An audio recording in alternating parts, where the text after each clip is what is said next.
நான் எவ்வளவோ முயற்சி பண்றேங்க. ஆனா முயற்சி பண்ற விஷயம் எனக்கு சரியா கிடைக்க மாட்டேங்குது. நாங்க பொண்ணு பார்க்கறதுக்கு போறோம். ஆனா செட் ஆக மாட்டேங்குது. நாங்க மாப்பிள்ளை வீட்டுக்கு போறோம். ஆனா செட் ஆக மாட்டேங்குது. நான் ஒரு வேலைக்காக தேடி போறேன். ஆனா அந்த விஷயம் செட் ஆக மாட்டேங்குது. இது மாரி நான் நெறைய தொடர்ந்து முயற்சி பண்ணிட்டே இருக்கிறேன்.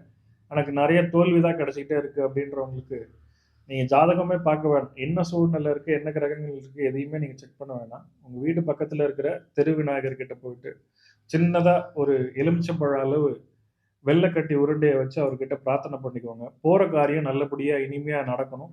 அதுல இருக்கிற தடைகள நீங்க தான் நிவர்த்தி பண்ணி குடுத்து, எங்களுக்கு கூடவே இருந்து வழிகாட்டணும்னு பிரார்த்தனை பண்ணிட்டு, ஒரு 2 நெய் தீபம் போட்டுட்டு அந்த இடத்துக்கு போயிட்டு பாருங்க. நீங்க போற இடம் அவ்ளோ அருமையா சக்சஸ் ஆகுறத நீங்களே பார்க்க முடியும். என்னடா இத்தன நாளா நம்ம போன வழியே விடல. இன்னைக்கு இவ்ளோ ஆச்சரியமா உடனே இந்த விஷயம் நடக்குதேன்னு நீங்களே பார்க்கலாம். அது நீங்க பார்க்க வேண்டிய முக்கியமான நபர மீட் பண்றதா இருக்கலாம். எந்த விஷயமா வேணா இருக்கலாம். அதுல இருக்கிற தடைய நீக்கிறதுக்கு, உங்க வீடு பக்கத்துல இருக்கிற திருவிநாயகருக்கு போயிட்டு இத பண்ணீங்கனாலே போதும்.